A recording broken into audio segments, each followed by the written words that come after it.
Hi there, Regina Sanchez, your spiritual life and health coach, believing in you.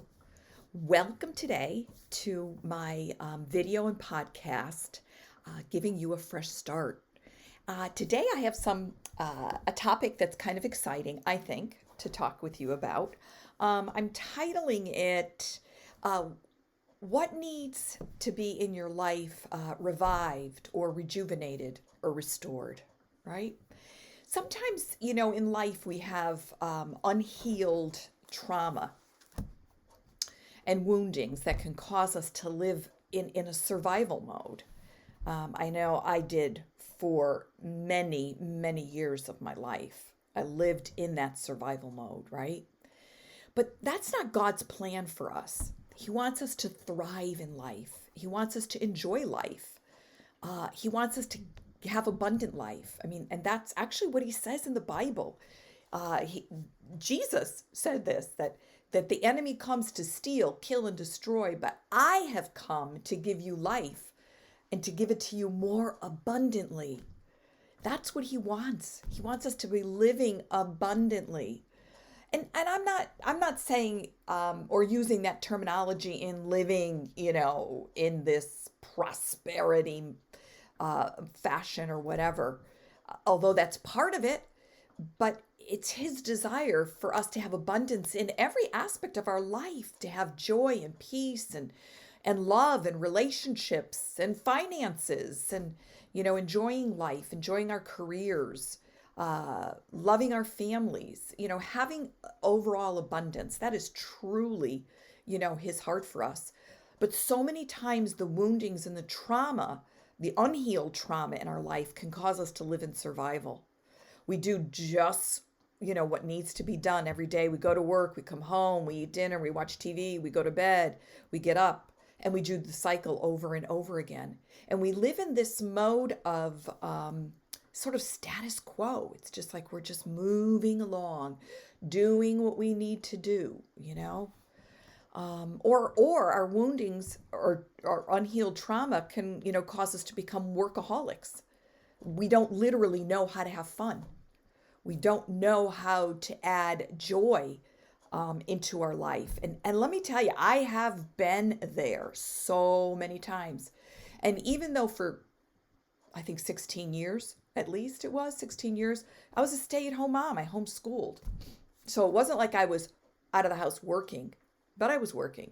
I mean, I was homeschooling and taking care of a home. And that was where I became a workaholic, right? I was taking care of the home. I didn't have time to go out and play with the kids. That was something I have to say my ex-husband was really good at. Going outside and hanging out with the kids and doing things with the kids. And I couldn't, and I was using the chores and the responsibilities that I had in the home to use an excuse. Bottom line, it was just too hard for me to go and have that fun.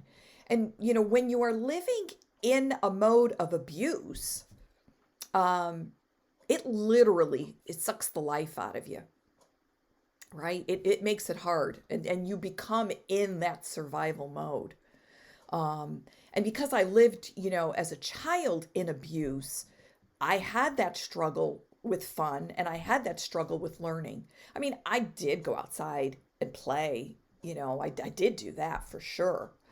But I never could take it beyond or get involved in um, learning something fun.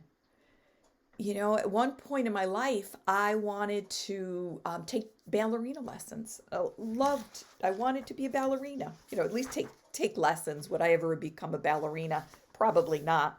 But I wanted to take those lessons. And I couldn't. When the time came, when my parents finally said, "Okay, you could do it," I backed out because it just felt too overwhelming to me. That was at a time where I felt like, well, what if it's, Tuesday's my class and I don't feel like going because I so lived on how my emotions were for that moment. That's how I lived in my emotions. And I never knew what my emotions were going to be from day to day. So I wasn't going to take on a task like that or a project or something fun like that. And, being in school was hard for me to concentrate. My mind just wouldn't retain the information because I think my brain was always working on overload on how can I survive? How can I survive this? I need all my energy to survive. But it was sad. And living in that status quo is not something I ever want to go back to. So, is that you? Is that where you find your life these days? In this past year and a half or so hasn't made that easy, or has made it easier for us to be living in that status quo of not enjoying life, right? Government did a great job of that for us. But, ultimately we have the responsibility for our own life to make those decisions. So, I have a story that I want to share with you. It's in a book uh, by one of my most favorite authors in the world, John Eldredge. He's written a number of books that have just so ministered to me. I just love his writing. And I've read every one of his books. I believe every one. Maybe there's some newer books that I just don't know of yet, but I think I've read every one of his books. And, but there was just one book that I have had, right, called The Journey of Desire. And I have started this book so many times, and I would stop. And I think I would stop at around chapter 4 because at that time, years ago when I was reading, I highlighted my books. And so the highlighting stopped at chapter 4. But the other night, it was in my pile of books to read because I have books that I buy. I love buying books. I love books. And I had it in my pile to read someday. And the other night, it just was on my heart. And I said, I need something new to read. And I went to my pile, my basket of books. And I said, I'm going to read this book. And I'm not going to stop reading this book until I finish this book. So I don't know what chapter I'm on. I'm on chapter 6. So I've gotten beyond where it would trip me up. But I think what was happening for me was it talks about desire. And, with all that had been going on in my life, I didn't want to desire. I didn't want to desire anything. I didn't want to hope for anything because there were so many disappointments in my life that was too painful for me. But this story that I want to read to you, I've read. Every time I've picked up the book, I've read it. And at the beginning of each chapter, he has a segment of the story. And I think it is so powerful and is so thought-provoking.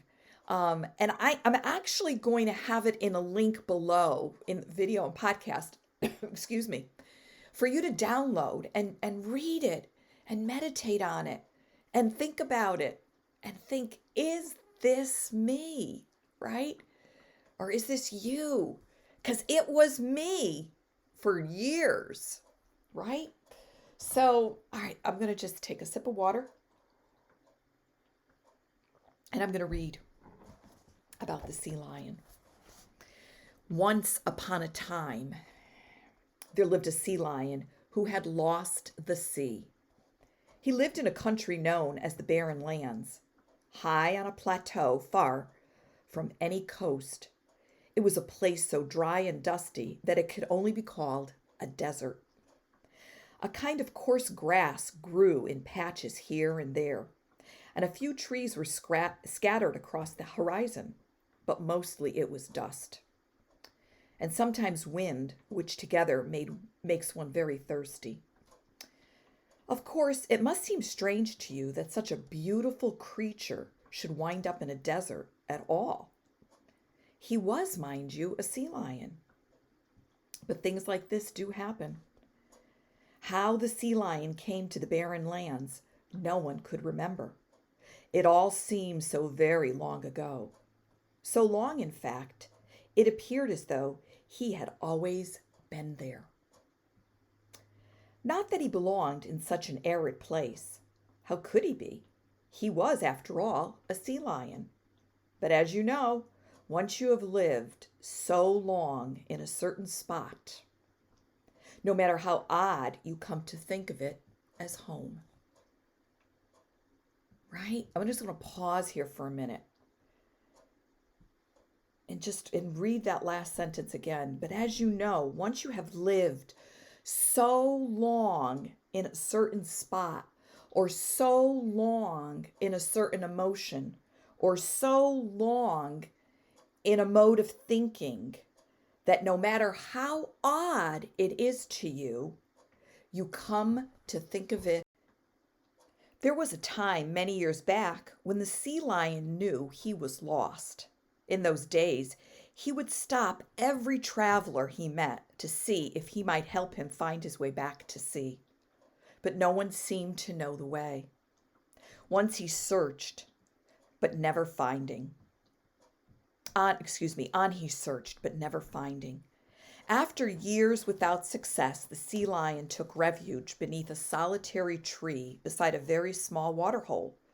The tree provided refuge from the burning rays of the sun, which was very fierce in that place. And the water hole, though small and muddy, was wet in its own way. Here he settled down and got on the best he could. Right? How many times do we settle down in the place that we're in? Right? And just get on the best we could. I know I did. I just sort of surrendered to my situation and got on day by day the best I could. Had you journeyed in those days through the barren lands, you might have seen the sea lion for yourself. Quite often in the evening, he would go and sit upon his favorite rock, a very large boulder which lifted him off the burning sand and allowed him a view of the entire country. There he would remain for hours into the night, silhouetted against the sky. And on the best nights, when the wind shifted to the east, a faint smell of salt air would come to him on the breeze. Then he would close his eyes and imagine himself once more at the sea. When he lay himself down to sleep, he would dream of a vast, deep ocean, twisting and turning, diving and twirling. He would swim and swim and swim. When he woke, he thought he heard the sound of breakers. The sea was calling to him. This reminds me, the sea lion dreaming night after night. For me, as a young child, I dreamt night after night after night of having a wonderful man that I married and having a daughter and living a happy life. That used to be my dream for years when I would go to sleep at night. That was my dream. Problem was, I never knew how to make that dream come to happen because I had so many unhealed, wounds and the trauma in me. The sea lion loved his rock, and he even loved waiting night after night for the sea breezes that might come. Especially, he loved the dreams those memories would stir. But as you well know, even the best of dreams cannot go on. And in the morning when the sea lion woke, he was still in the barren lands. Sometimes he would close his eyes and try to fall back to sleep. It never seemed to work, for the sun was always very bright. Eventually, it became too much for him to bear. He began to visit his rock only on occasion. I have too much to do, he told himself. I cannot waste my time just idling about. He really did not have so much to do. The truth of it was, waking so far from home was such a disappointment. He did not want to have those wonderful dreams anymore. The day finally came when he stopped going to his rock altogether. And he no longer lifted his nose to the wind when the sea breeze blew. It just gets to a point sometime, at some point that you give it up. You give up the dream, you give up the desire, right? You give it up because it's just too painful to keep going. The sea lion was not entirely alone in those days, for it was there he met the tortoise. Now, this tortoise was an ancient creature, so weathered by his life in the barren lands that at first the sea lion mistook him for a rock. He told the tortoise of his plight, hoping that this wise one might be able to help him. Perhaps, mused the tortoise, this is the sea. His eyes appeared to be shut against the bright sun, but he was watching the sea lion very closely. The sea lion swept his flippers once against his side, gliding to the end of the water and hole and back. I don't know, he said. It isn't very deep, isn't it? Somehow I thought the sea would be broader, deeper. At least I hoped so. You must learn to be happy here, the tortoise told him one day, for it is unlikely you will ever find this sea of yours. Deep in his old and shriveled heart, the tortoise envied the sea lion and his sea. But I belong to the sea. We are made for each other. Perhaps. But you have been gone so long now, the sea has probably forgotten you. This thought had never occurred to the sea lion. But it was true. He had been gone for so long. Long time. If this is not my home, how can I ever feel at home here? The sea lion asked. You will in time. The tortoise appeared to be squinting, his eyes a thin slit. I have seen the sea, and it is no better than what you have found here. You have seen the sea. Yes.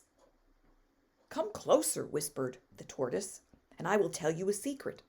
I'm not a tortoise. I'm a sea turtle. But I left the sea of my own accord many years ago in search of better things. If you stay with me, I will tell you stories of my adventure. The stories of the ancient tortoise were enchanting and soon cast their spell upon the sea lion. As weeks passed into months, his memory of the sea faded. The desert, whispered the tortoise, is all that is, or was, or ever will be. When the sun grew fierce and burned his skin, the sea lion would hide in the shade of the tree, listening to the tales woven by the tortoise. When the dry winds cracked his flippers and filled his eyes with dust, the sea lion would retreat to the water hole. And so the sea lion remained, living his days between water hole and tree. The sea no longer filled his dreams. So powerful here, the words here. How when we have this disappointments in our life, where we live in this despair, right? We live in these foreboding thoughts, we tend to attract the same. So here the sea lion meets the sea turtle. He thought was a tortoise, but it was actually a turtle. And that turtle left the sea thinking he was going to find something better. And he didn't, because he belongs in the sea.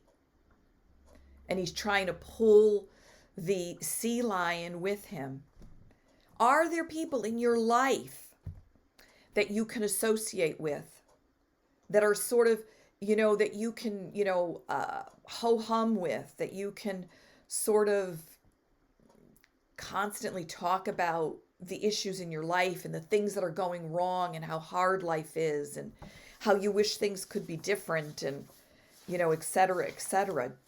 Are there people in your life that you do that with? And not that there's anything wrong with discussing things and talking with people. Nothing wrong with that.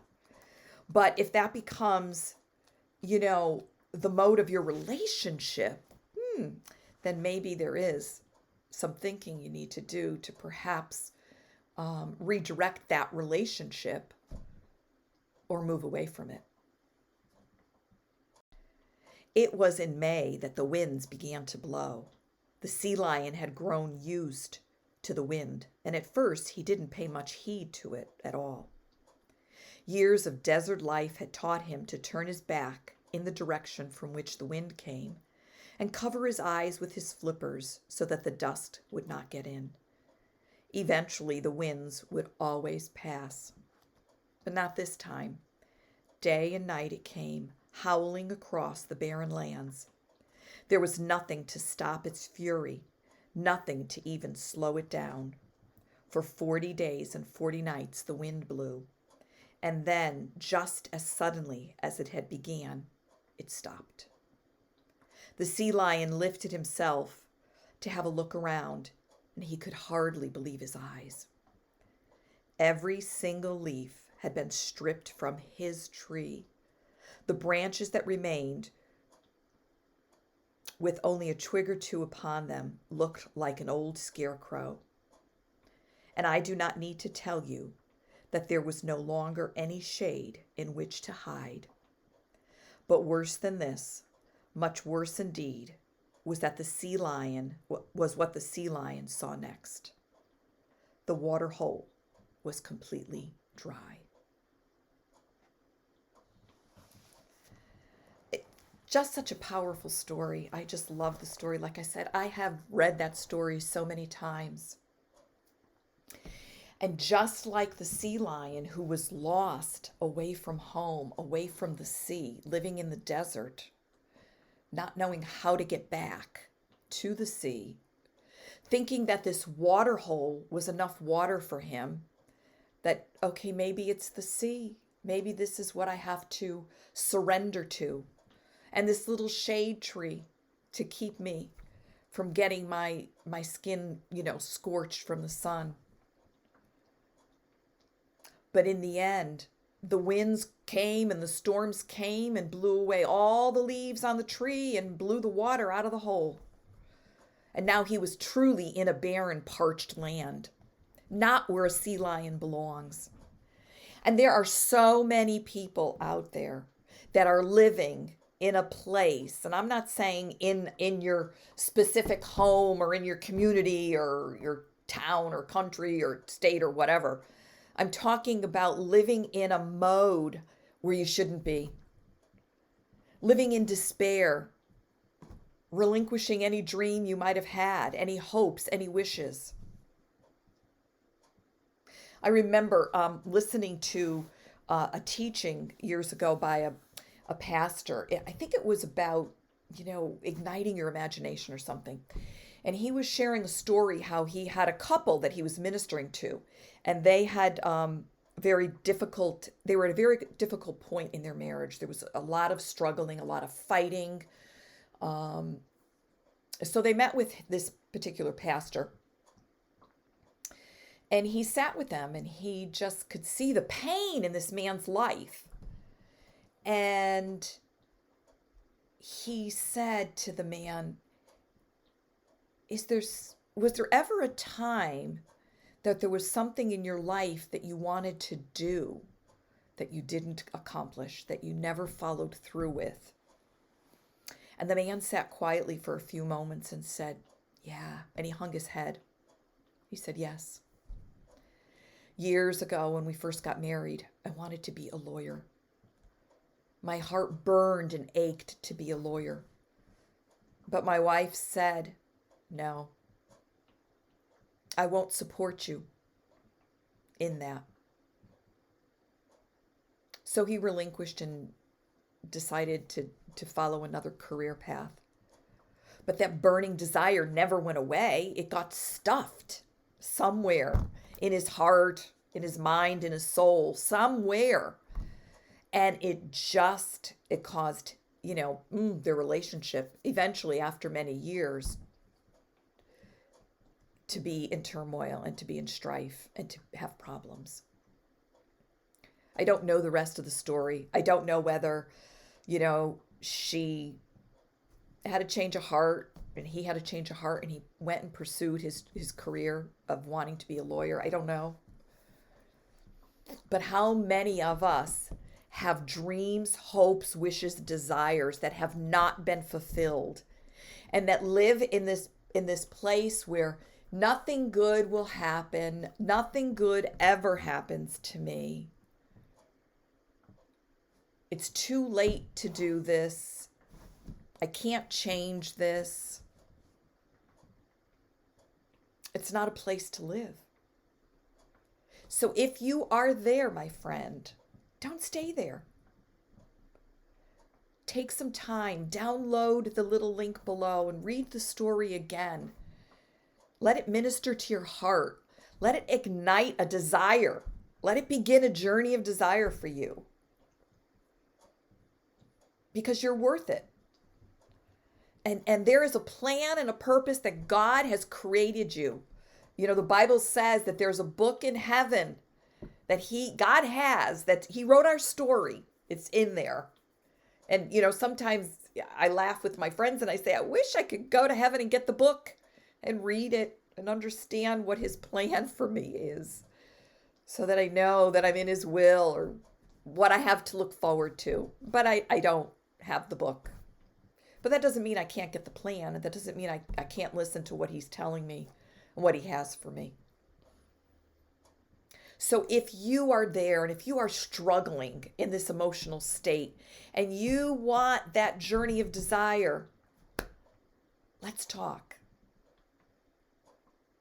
Let's just chat for a few moments. Tell me what's going on. Tell me where you're at. Let me see how I can help you. So again, take a few moments. Grab your beverage of your favorite beverage and just read the story again.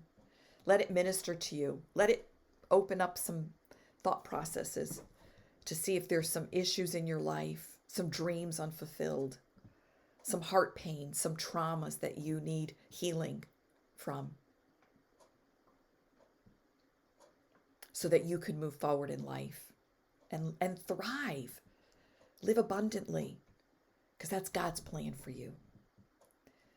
So I hope that you found this helpful. I appreciate you, as always, taking a few minutes to listen to what I'm trying to impart to you all. Because understand, your emotional state impacts your immune system. And if you're living in depression or despair and have foreboding thoughts just constantly mulling through your mind, you're weakening your immune system. So again, thank you so much for listening. I'm here for you. Reach out, contact me, link below, and I would be happy to chat with you. No charge. Let's just talk and see if there's something that I might be able to do to coach you along, to give you that life that you so deserve. Thanks again. Have a beautiful rest of the day.